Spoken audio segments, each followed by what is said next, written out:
all of us. Comprehensive research and thorough reports on the most pressing issues. Let's focus on the events that truly matter. Check in current news. In Focus. Tuesday night at 8.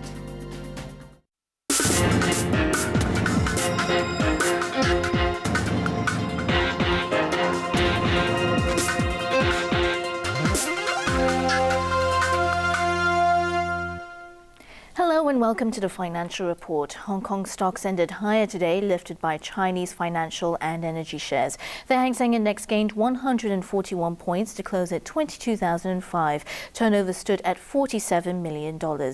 Investors were encouraged by signals from Beijing that China's economy is on track to meet the government's 2013 growth target of 7.5%. Now let's take a look at some of today's most active stocks. China Mobile's down by 25 cents, CNOOC is up by 2 cents, and CCB's up by 4 cents. China Shenhua is up by 90 cents, PetroChina is up by 15 cents, and Tencent is up by $1. Taking a look at the Hong Kong dollar exchange rates, the US dollar stands at 7.75, the pound sterling's at 12.07, the Japanese yen's at 7.86, the euro's at 10.37, and 100 Hong Kong dollars will give you 78.94 renminbi. In overseas markets, London's FTSE's closed for a holiday. Frankfurt DAX is down by 19 points at 8,397, and in Paris the CAC is down by 22 points at 4,047. And that's the finance for Monday night. Join us for the main news after the break.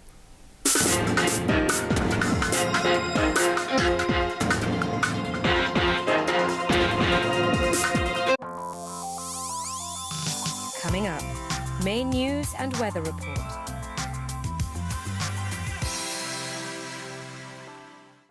Your flawless beauty sparkles in the eyes of the world.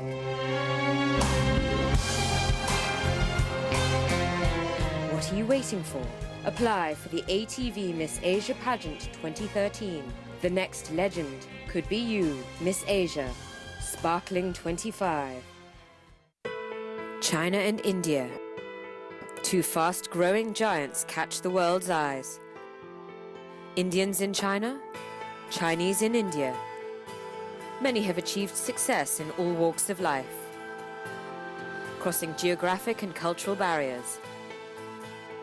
They bridge two world's giants. All about documentary, Bridging Giants, China and India, tonight at 10. International affairs that concern all of us. Comprehensive research and thorough reports on the most pressing issues. Let's focus on the events that truly matter. Check in current news. In Focus. Tuesday night at 8. Butterfly, fashion designer of nature. Musk deer, source of luxurious perfume and effective medicine. How can they survive when the exploitation puts so much at stake? Documentary World, Animal Treasure, tonight at 9. Sparkling 25. ATV Miss Asia Pageant 2013 is now open for your participation. You can apply on the following website. Application forms are now available in the following locations.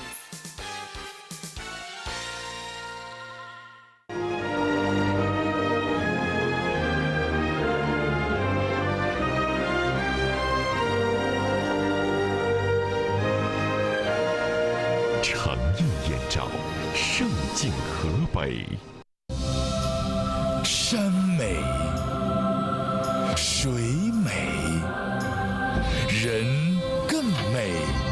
走遍大地神州，最美多彩贵州。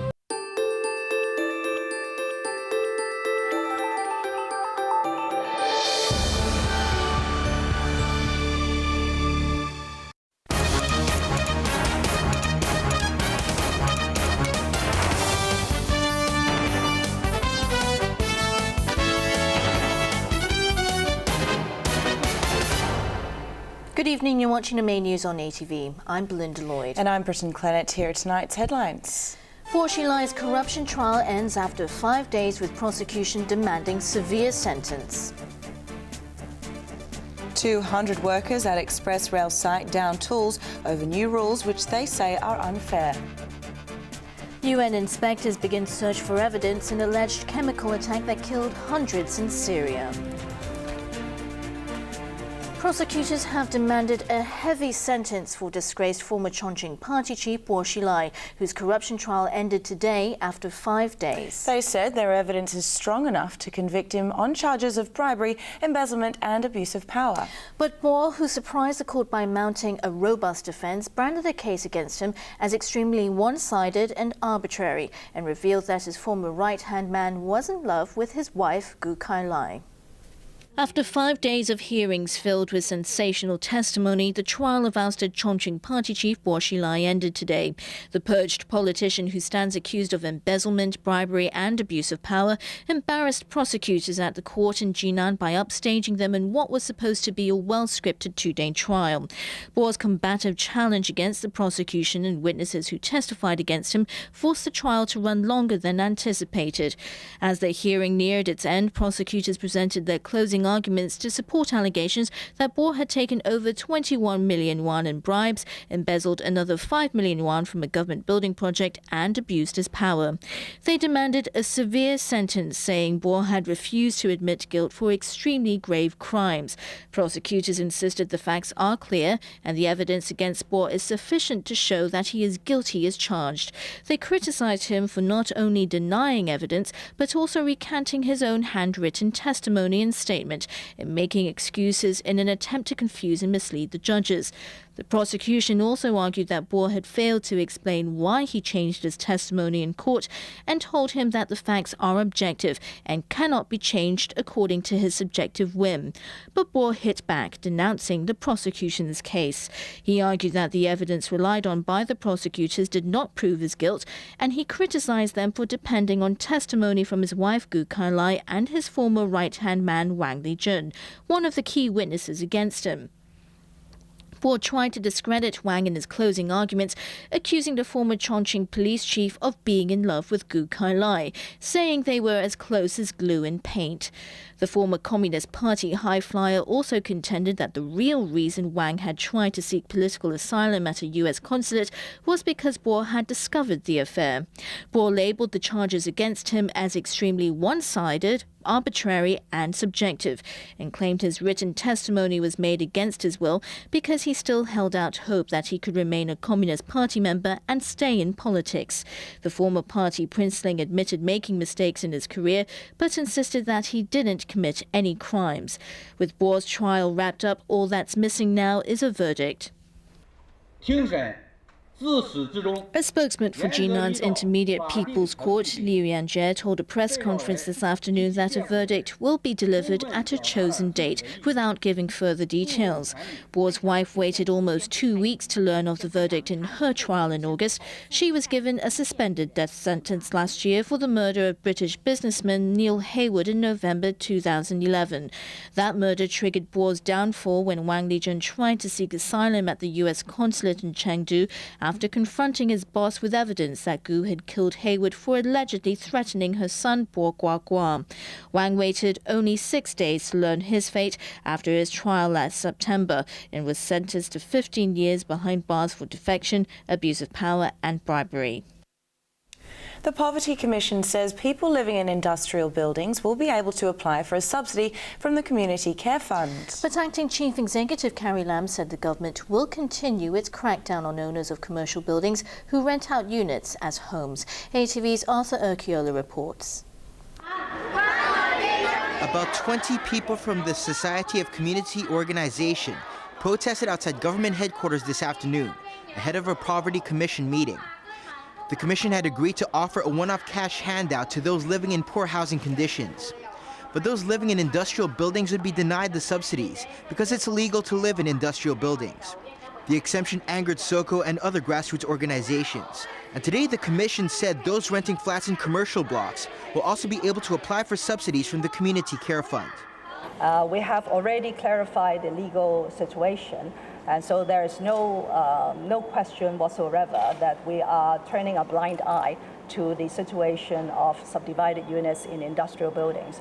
But it is the consensus of the Commission on Poverty that since this is a relief measure, and since we have clarified the legal position, there is really no reason why we should deny these people who are much in need of our help from being given this subsidy. Lam, who chairs the commission, stressed that enforcement action will continue against those who rent out commercial units for domestic use. We know very well that industrial buildings are not suitable for domestic purpose. And that's why I emphasize time and again that the enforcement agency, in this case the Buildings Department, will continue to undertake enforcement action against subdivided units in industrial buildings. New applications to the Community Care Fund are set to start by early next year. Arthur Urquiola, ATV News. Hundreds of workers at an express rail link site have gone on strike to protest against new conditions imposed on them. They have been told that their pay will be cut if they are late for work, and they must stay underground during their entire 12-hour shift. Around 200 angry workers who have rejected new rules drawn up by their contractor downed tools at a MTRC construction site in Kwai Chung this morning. The Chung Wing Road site is part of the multi-billion-dollar railway line that will connect Hong Kong with the mainland's rail network. Workers were notified by their contractor today that anyone who's 5 minutes late will lose half an hour's salary. Those clocking in 15 minutes after they are supposed to start will forfeit an hour's pay. They have also been told to stay underground throughout their 12-hour shift, including their hour-long meal break. The new rules angered the workers, who say conditions in the tunnel are so bad that they have to wear masks all the time. They complained that air pollution gets even worse after blasting work. Not enough of the air condition, not enough ventilation. We are very difficult to walk. Bad smell inside the tunnel. So long time cannot walk inside. But the contractor is standing firm and warned workers taking part in the strike that they'll be sacked. However, the organising secretary of the construction site Workers' General Union, Mak Tai Ching, said workers will stay away from their jobs until the contractor meets them. The Labour Department has sent representatives to deal with the issue, while the MTRC has asked the contractor to resolve the dispute as soon as possible. We have a way of handling any disagreement or any conditionality. We have spoken to our contractor and request that they urgently resolve this issue with the respective worker as quickly as possible. This could be some misunderstanding between there, and I have the commitment from the contractor that they will do so as soon as possible. The construction of the 26-kilometre express rail link began in 2010 despite strong public opposition over its huge cost. When the $66.9 billion project is completed in 2015, the journey time between Hong Kong and Guangzhou will be halved to 48 minutes. The railway operator, meanwhile, said its first half net profit rose 6.4% from the same period last year to $6.16 billion. Property sales were weaker, but the MTRC had a higher profit because of an increase in rail and rental income. An Indonesian maid who has accused her employers of beating her has told the district court that she was also never paid or allowed to take days off. The couple who employed the domestic helper have pleaded not guilty to assaulting her over a 2-year period, which ended in October when she managed to escape. Arthur Urquiola reports. Tai Chi Wai and his wife Catherine Au were at the district court today, where they had pleaded not guilty to 8 assault and false imprisonment charges. They were charged after their Indonesian domestic helper sought help, claiming she had been beaten by the couple for 2 years. The court heard today that when Kartika Puspitasari started working for the couple in 2010, her clothes were thrown out, and she was forced to wear old ones and not given any underwear. She told the court that her teeth were broken after she was hit with a bicycle chain, and she was also burned with a hot iron. The maid said Awa did most of the beating while Tai did so occasionally.